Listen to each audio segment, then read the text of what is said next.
Our preparation for our trip to Argentina was not as good as it could have been. We could not get the tour of the Teatro Colón, and we couldn't get some other tours, but Marianne creatively did find a tour of the local cemetery. It's called RECOLETA Cemetery, and it's actually quite famous, and it was a very worthwhile tour. This is an aerial view of the cemetery, which we took from the helicopter that we rented. On the day that we visited, there was a massive line at the entrance because the equipment had broken down and you couldn't make reservations online, so we all had to get processed manually. They had very convenient instructions at the entrance about the rules for the cemetery. For example, you cannot enter with a bicycle. It doesn't say this, but you are suggested to enter with a hearse. You cannot bring any pets. Again, it doesn't say this, but you can ask for special dispensation if you die with your pet. You can bring your pet with you, or if you have space in your mausoleum, you can have a separate space for your pet. You're not allowed to consume any food or drink, which seems to me to be self-evident once you've passed. And of course, you do not enter with luggage or bags. Once you check in, you don't check out. Marianne and I got many ideas for our mausoleum in New Jersey, and we're hoping to make an application there to see if we can implement any of these there.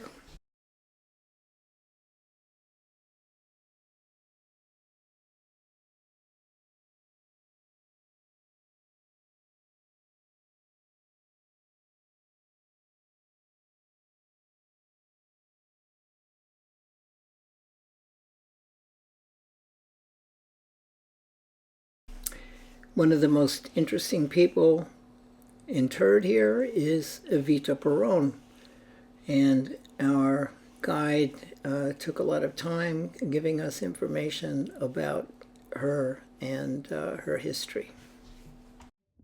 Usually there's other groups there. When they put her here, no one expected tourists coming.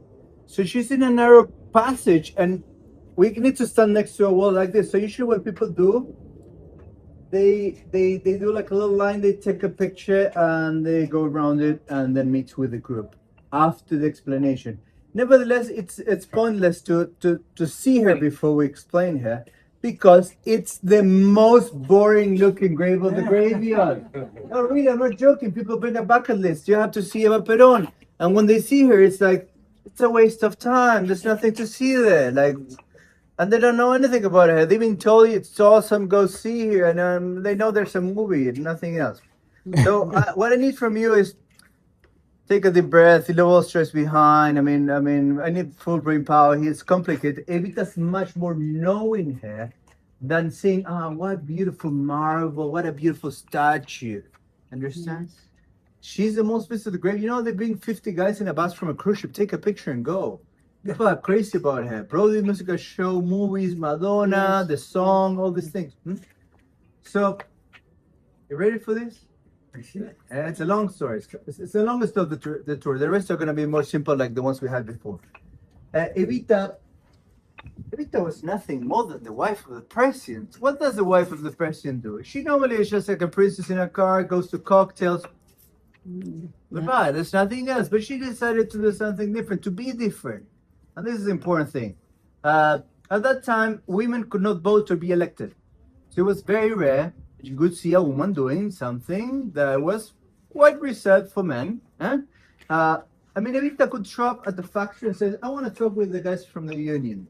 You guys were, there's someone here to see you. Evita, who's Evita? Well, the wife of the president. What's she doing here? Like, A woman in this place, dirty, old men sweating, like, well, she would tell her driver, you know, we're not going there. We're getting into this place, and I want to stay the rest of my day listening to what the people have to tell me, receiving one by one. And these were the slums, you know, horrible places. I mean, she would show herself physically close. So when I say close to the poor, I don't mean close. I mean close, like really receiving them, touching them. I know today you're used to this thing. The politicians fake or don't fake being close to the people. But you're talking about the 1940s, and also women couldn't do politics, only conspiracy in salons of the aristocracy. She could stand on a stage and shout to the crowds. People had never seen this. I mean, she was a radio actress, so she was very good, and she was 26 years old. So imagine you find this woman like no one else you've seen before. You never seen someone that does this thing in this way and moves you in this way. You understand? This was Evita Peron, that was a perfect complement to the leader of the movement, because Evita was not the leader of the movement. The leader was her husband, President Peron, who modifies the organization of the unions, basically the rules for when you hire a person.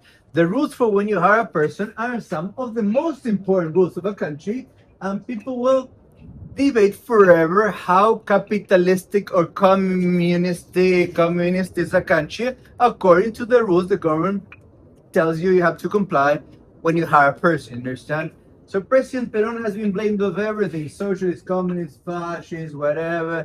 Evita is popular as a paladin of social justice. She's also a fascist whore. People hate her, love her. She's very polarizing. People that extremely hate Peronism talk with Argentinians and they say, my family got expropriated. Peronism ruined this country. You talk with other guys. My grandpa worked in a factory for the first time. We could go on vacations by our house.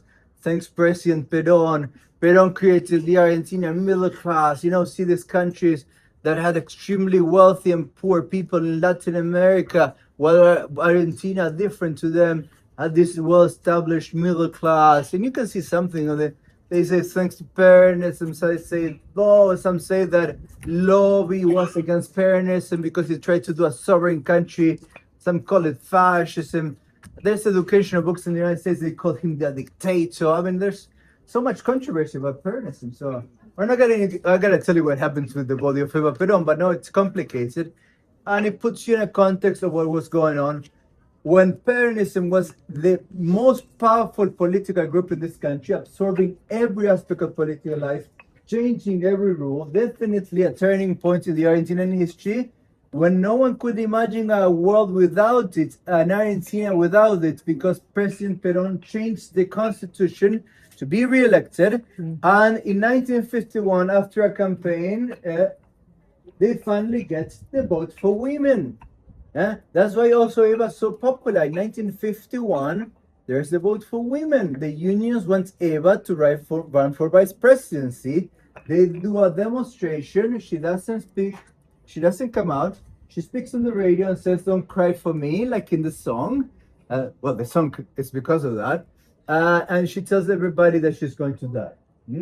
So Evita Peron died very young, 33 years old, and the prime of the power of the Peronist Party, and the modification of the Constitution, the vote for women, the prime of her popularity. People would see her like a mom in the government. And that's when she died. She died of uterus cancer, very young, very fast. There was a long funeral, state funeral. 2 weeks, 3 million people showed up to see her body. And it was not a normal body. It was not any corpse. It was a mummified corpse, an involved corpse. A doctor called Pedro Ara mummified Eva Peron. This is to make the funeral last longer, because 2 weeks for a funeral is way too long. 3 million people did a line, showed up to see her. There's older guys in Argentina that remember the funeral. And Evita was everywhere. Street names, frames in public offices, schoolboys learning her, things like this. That's why for some it's a totalitarian thing. Evita has become a saint of the state. The body after the funeral was put in the building of the Confederation of Labor. It's a union, it's an organization that groups all the unions. They have an office, and they save a complete floor for the grave of Eva, put in a glass box. It was not public access, but it was known that the workers were taking care of the grave of the eternal body of Eva Peron. In 1955, the Navy is convinced that President Peron is a dictator. They run a coup d'etat and he gets out of the country. The body of Eva is lost. The military want to erase her from the memories of people. The journalists could not mention her. It's forbidden. It's like trying to ban Nazism or something for them. Okay. The body of Eva was hidden by a group of majors of the army under the command of a General Murray Koenig. She was hidden in different parts of the city, so no one could find her. Only two or three people could know where it was. They put her in a trunk of a car parked in different parts of the city, in a storage room of a football club, behind the screen of a cinema. But the worst that happened is Major Eduardo Arandia that put the body in the attic at home. He was sleeping with a gun on the other side of the pillow. One night he wakes up because he sees a shadow in the living room. He goes to the living and boom, killed his pregnant wife, Evita Arandia, thinking that he was protecting the body of Eva Peron. Some say that Eduardo had a psychiatric disorder. Some say that he saw the ghost of Eva. Why saw the ghost? Because be careful. You know, Disney Plus filmed a series called Santa Evita about the body of Eva Peron. Maybe it's available in your country. They did it for a channel called Star Plus. You can watch it, like really. Beware when you see these movies or these things, because they want to sell the show. So they pick up a testimony of a guy that says there's been necrophilia with the body, whatever. It's difficult to prove historically what happened. But I'm telling you what I think is more accurate that we know. So after the case of Eduardo Arandia, the commander of the military government, Pedro Aramburu, General, he says, we're burying Evita out of this country. Under a plaque with a false name on the ground, she was buried for 14 years in Milan, in Italy. 14 years later, a terrorist group abducts Pedro Aramburu. The man who gave the order, they put a gun on his head, and they ask him, where is Eva Peron? He says the body's in Italy and he was killed. With this information, the military call the journalists and they tell them, we found the body of Eva Peron. She is in Italy and we're willing to give her back to her husband in Spain. President Peron was in exile in Spain and receives the body of Eva Peron. He was living with his new wife, Isabel. And also something quite fantastic, but worth mentioning, is kind of cool for the story. President Peron and his wife, Isabel, the last wife of President Peron, they had a friend called Jose. This guy existed, it's real. Remember Jose, he's important later. Jose was an ex-police officer into black magic, voodoo, and these things, a source like Macumba. They say that they performed dark magic rituals with the body of Eva, because Isabel wanted to be the second Eva Peron and to connect spiritually. We don't know, but in 1973, President Peron is back from exile in Argentina. Winning the presidential elections, he becomes the president of Argentina again, with his wife Isabel running for vice president. Remember that Evita couldn't be the vice president? Isabel Peron, the last wife of President Peron, was the vice president of Argentina. People are eager to see what he's going to do. Even, for example, my grandparents, they didn't like Peronism, but they voted for Peron in 1973. And why they say it? Because in 1973, there could be a civil war in Argentina. There were guys that liked Che Guevara, they were putting bombs, kidnapping company owners, killing judges that put up friends in jail. Like this Marxist wave, the Cold War was going on, was increasingly, and people are nostalgic about Peronism. Okay, it was a bit totalitarian, but the workers were fed and they were happy. There were not these guys that want to do the communist revolution with guns, that want to destroy our history, our country. So the Peronist Party is divided in different factions and is willing to side with the unions. The union leaders are like, okay, we want tariff, we want to protect our jobs, but we don't want Marxism. We're not Fidel Castro, you know?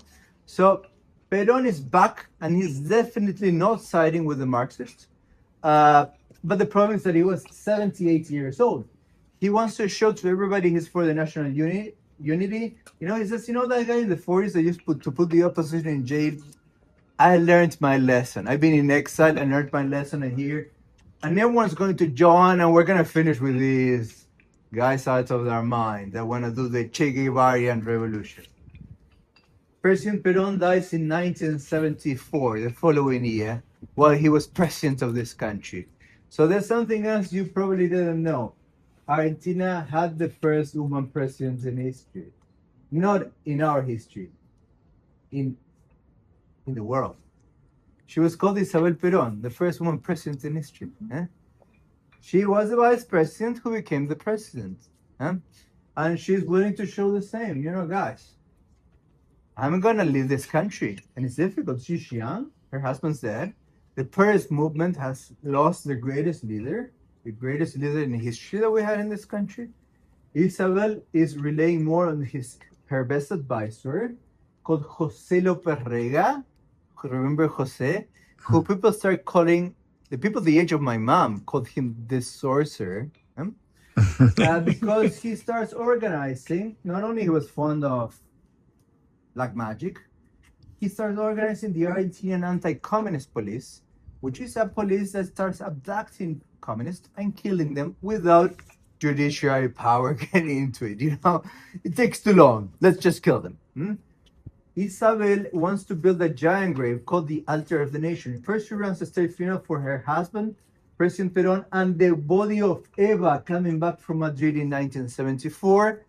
Evita shown to the public again with open coffin during the funeral of her husband. And Isabel wants to build a grave that you can find the renders online because they were about to do it, called the Altar of the Nation. It was a pantheon for all the greatest heroes, and they were all going to be put there. That grave was never built. They never built it, but you can see the renders and actually how it was going to look in the city 2 blocks away from here. Isabel, the things are getting out of control, and Isabel cannot keep the country functioning. I mean, the terrorists, they just occupied part of the province of Tucumán. He said, you're having an army inside your country fighting against you. So the military are getting desperate, and they're knocking the doors of the Pinhel saying, you know, Isabel, give us permission to kill the terrorists. We got guns, you know, we got tanks, we got planes, we can do everything. The problem is that in the military are trained to fight a war, not to be the police of a country, understand? That's a different thing. Okay, guys, do whatever you want. You know what's going to happen. What happens in Argentina? The military are given permission by decree signed by Isabel called the Decrees of Annihilation. Literally in Spanish, are called Decretos de Aniquilamiento. Means decrees of annihilation. The decrees say, I allow the army to do whatever it takes to kill the Marxists. This is a simplification of what it says. The military decide that democracy is an obstacle to kill the enemies of the state. And the 24th of March of 1976, they ran the last military coup d'etat in Argentina. Okay. In many tours, they mentioned the coup d'etat, they mentioned the missing ones, what happened later, but we need to finish with the story now here.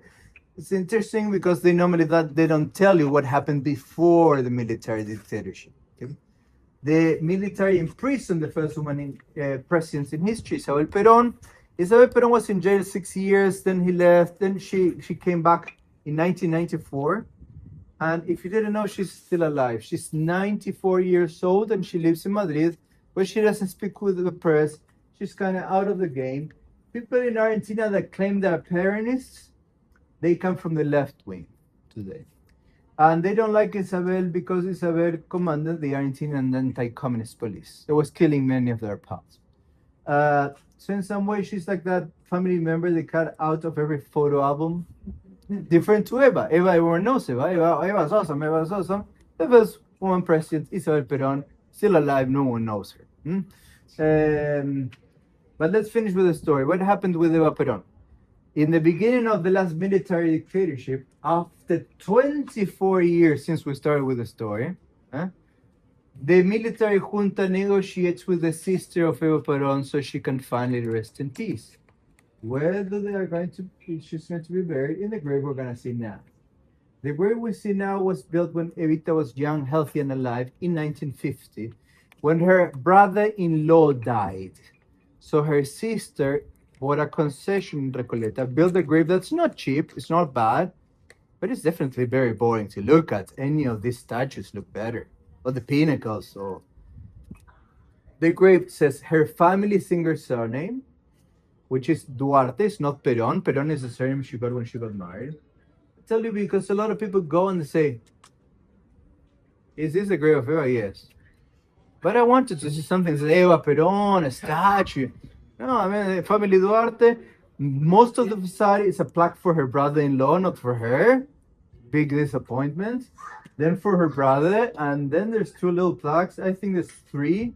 One says Evita, one says Eva Peron, and there's only one that show an image of her face, and they're small like this.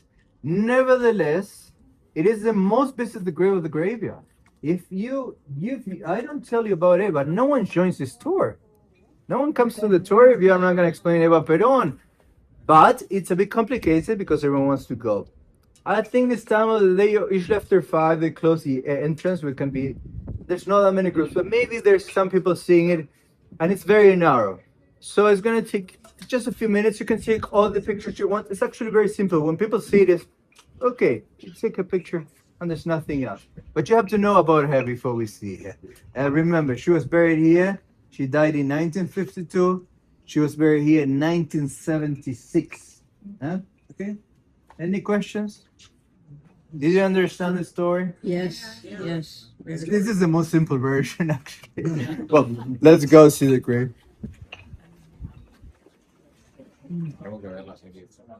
Yes, I believe so.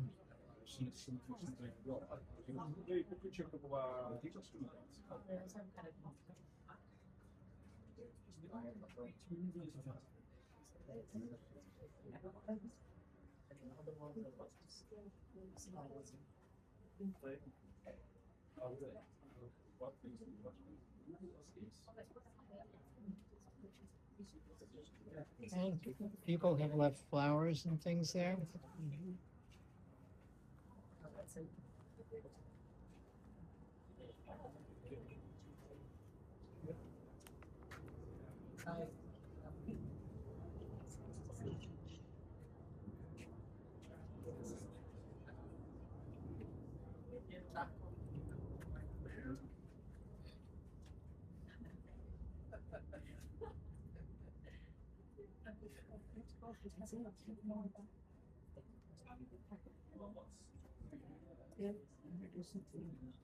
That's it.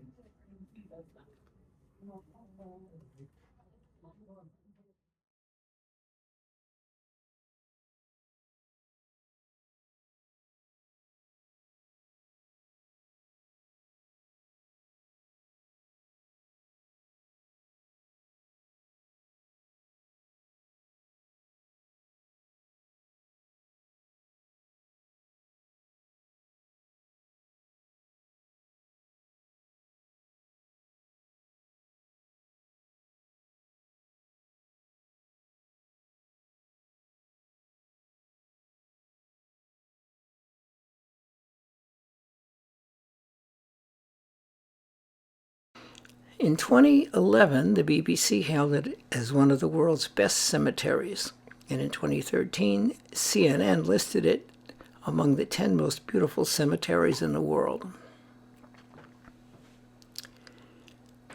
Franciscan Recollect monks arrived in the area in the outskirts of Buenos Aires in the early 18th century.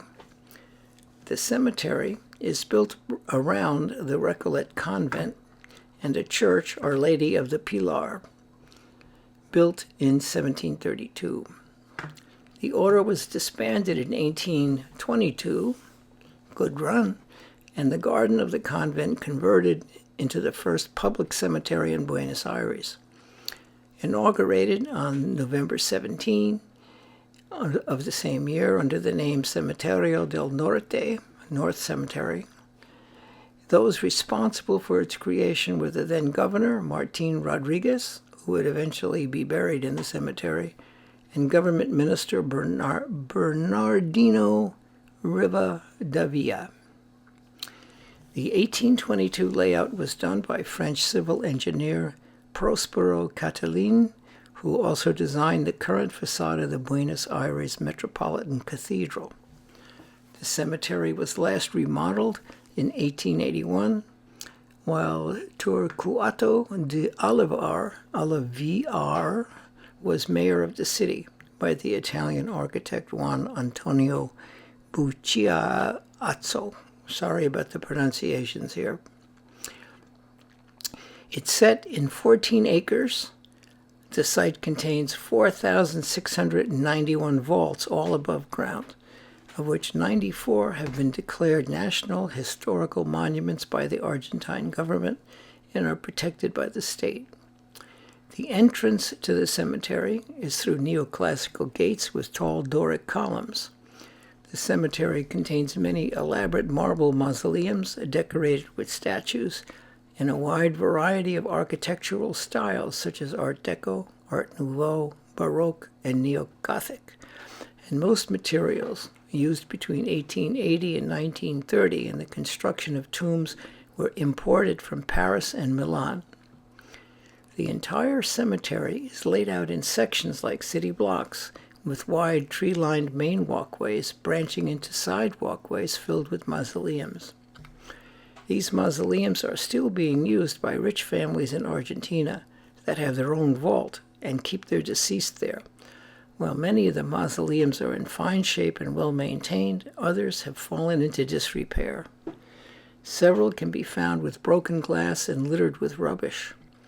Among many memorials are works by notable Argentine sculptors, Lola Mora and Luis Perlati, for instance. The tomb of Liliana Crociati de Zac, due to its unusual design, is of special interest. The cemetery also hosts a colony of stray cats, which has also become an attraction. As of 2024, the resident feline population has decreased from a peak of 60 in the 1960s to about 12 due to adoption drives.